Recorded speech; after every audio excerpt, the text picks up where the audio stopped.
Men's tshirt, travel bags, laptop bags, smart phones இது எல்லாமே 70% ஆஃபரில் இருக்குது. Watches for men's and ladies 80% ஆஃபரில் இருக்குது. கீழே இருக்க லிங்கை மட்டும் கிளிக் பண்ணி போங்க, அப்போ தான் உங்களுக்கு அந்த ஆஃபர் கிடைக்கும். பேய் இருக்கா இல்லையா, பார்த்துருக்காங்களா பார்க்கலையா, நம்பலாமா நம்பக்கூடாதா, இல்லை பேய் வரத்துக்கு ஏதாச்சும் அறிகுறிகள் இருக்கா அப்படின்னு தான் நம்ம எல்லாரையுமே கேட்டிருக்கோம். அதே விஷயந்தான் இங்கேயும் நடந்திருக்கு. இந்த பேய் ஆவியை பற்றின விஷயங்கள்லாம் பல நூற்றாண்டுகளாக ரிசர்ச் பண்ணிட்டு தான் இருக்காங்க.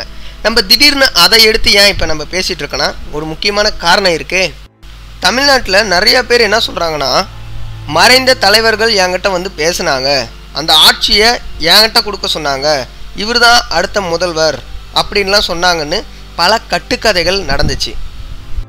குறிப்பாக சொல்லணுன்னா நீயா நானா ப்ரோக்ராமில் கூட வந்து ஒருத்தர் கலந்துக்கிட்டார். அவர் என்ன சொன்னார்னா, என் உடம்புல அண்ணா வந்தார், அப்புறம் எம்ஜிஆர் வந்தார், ஜெயலலிதா வந்தாங்க அப்படின்னு கதையாக அளந்த விஷயம் நம்ம எல்லாருக்குமே தெரியும்.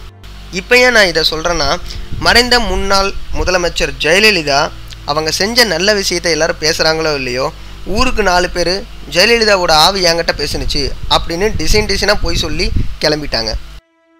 இந்த மாதிரி விஷயம் ஜெயலலிதாவுக்கு மட்டும் நடக்கலை, முன்னாள் முதலமைச்சர் எம்ஜிஆருக்கு கூட நடந்துச்சு. அவரோட ஆவி என் வீட்டுக்கு வந்துச்சு, என் கூட உட்காந்து சாப்பிட்டுச்சு அப்படின்னு சொல்லி எம்ஜிஆரோட ரசிகர்கள் நிறைய பேர் சொல்லியிருந்தாங்க.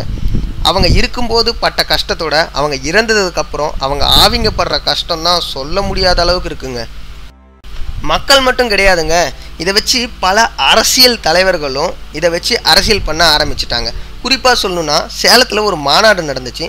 அந்த மாநாட்டில் ராமதாஸ் கலந்துக்கிட்டார். அவர் என்ன சொன்னார்னா, ஜெயலலிதாவோட ஆவி என்கிட்ட பேசுனுச்சு, நைட்டு நான் தூங்கும்போது வந்தாங்க, அவங்க பேசுனாங்க, என்ன சொன்னாங்கன்னா, அடுத்த முதலமைச்சர் அன்புமணி ராமதாஸ் என்னோட மகன்தான் வருவார் அப்படின்னு சொன்னார். அவர் சொன்னது நம்ம எல்லாருக்கும் காமெடியாக இருந்திருக்கலாம், ஆனால் அவரை பொறுத்த வரைக்கும் அது உண்மைதான் அப்படின்னு சொல்லி டிவியில் கூட பேட்டி கொடுத்துருந்தாரு. இப்போ என்ன நடந்துச்சுன்னா, அன்புமணி ராமதாஸ் வந்துட்டு ஆவிக்கும் சாயம் பூசி விட்டார், அரசியல் சாயத்தை. இதுக்கு ரிலேட்டடாக மக்களும் பல விதமாக க்ரியேட் பண்ண ஆரம்பிச்சிட்டாங்க. என்னன்னா, அவங்க சமாதிக்கிட்ட ஏதோ உருவம் தெரியுது, உள்ள டிக்கு டிக்கு டிக்குன்னு சவுண்டு வருது, உள்ள அழுகுரல் கேட்குது, அதுவும் ஒரு பெண்ணோட அழுகுரல் கேட்குது அப்படின்னு ஆளாளுக்கு அவங்களுக்கு தெரிஞ்சதெல்லாம் சொல்ல ஆரம்பிச்சிட்டாங்க. மேலும் அசோக் ஜி அப்படின்னு ஒரு சாமியார், அவர் என்ன சொல்லியிருக்காருன்னா, ஜெயலலிதாவோட ஆவி 2023 வரைக்கும் உக்கிரமாக இருக்குது, அது யாரையாச்சும் பழி வாங்கிறதுக்கு சுற்றிக்கிட்டு இருக்கு, இன்னும் 6 வருஷம் கழிச்சு தான் அவங்க இந்த மண்ணில் மறுபடியும் பிறப்பாங்க அப்படின்னு அவர் சொல்லியிருக்காரு. இதே மாதிரி எம்ஜிஆர் அவர்களுக்கும் இந்த ஆவி கான்செப்ட் பயங்கரமாக பேசப்பட்டுச்சுன்னே சொல்லலாம். என்னன்னா, அவர் அமெரிக்காவிலே செத்துட்டாங்க, அவரை அங்கேயே யாரோ கொன்னுட்டாங்க, அவரோட ரோலக்ஸ் வாட்ச் சத்தம் இன்னமும் அதில் கேட்டுட்டு தான் இருக்குது.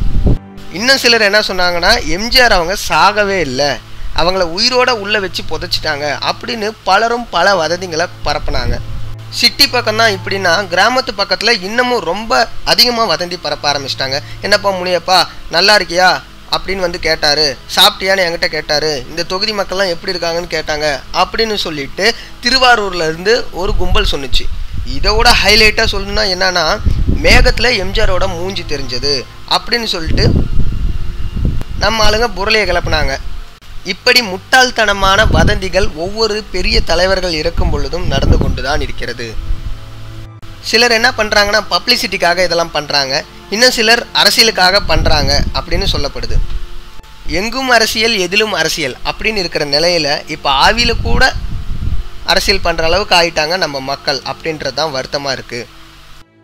ஸோ ஆவி பற்றின கட்டுக்கதைகளை நம்ம இன்றைக்கி பார்த்தோம்.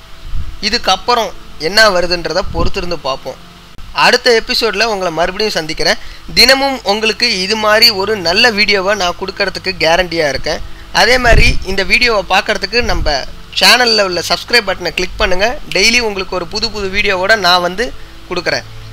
மேலும் இந்த வீடியோ உங்களுக்கு பிடிச்சிருந்துச்சுன்னா லைக் பண்ணுங்கள், ஷேர் பண்ணுங்கள், மறக்காமல் நம்ம சேனலை சப்ஸ்கிரைப் பண்ணுங்கள். நன்றி, வணக்கம்.